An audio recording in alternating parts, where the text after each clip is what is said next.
चिटकोबा डोळे उघड, डोळे उघड.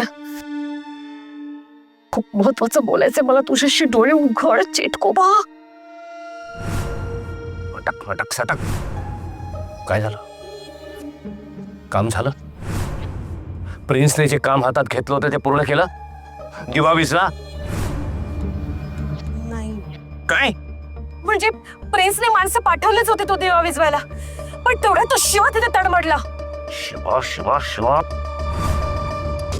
हे बघ चिटकोबा, मला आता माझ्या शक्तींचा वापर करायचा आहे आणि त्यासाठी मला तुझी गरज लागणार आहे.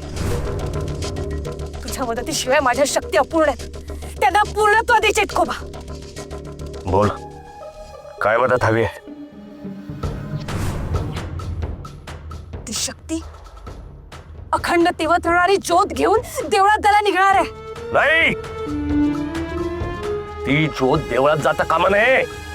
तो दिवा देवळात जाऊ नये हाच उद्देश आहे माझा. म्हणून सांगते चिटकोबा, माझी ताकद वाढव. मी आभाळ फोडते, पाऊस पाडते, वादळी वारे सोडते, पण ते दिवा मला भिजवायचे काही करून.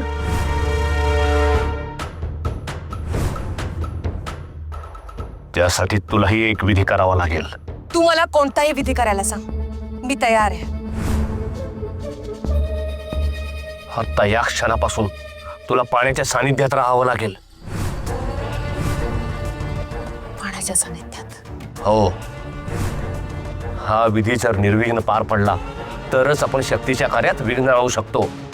आता का कशासाठी हे प्रश्न विचार बसू नको, विधीला सुरुवात कर. होय चिटकोबा.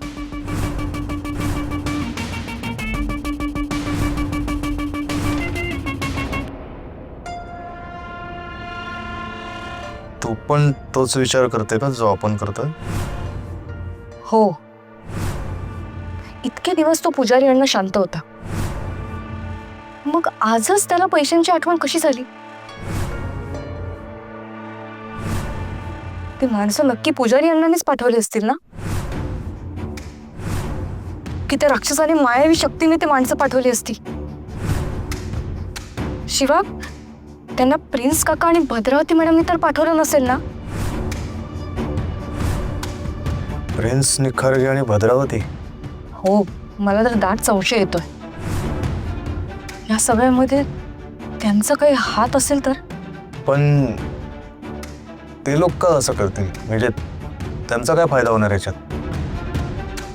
ती मला माहिती नाही, पण शिवा मला तरी असं वाटतंय आपण या सगळ्या गोष्टीकडे ना जरा दुर्लक्ष करतोय.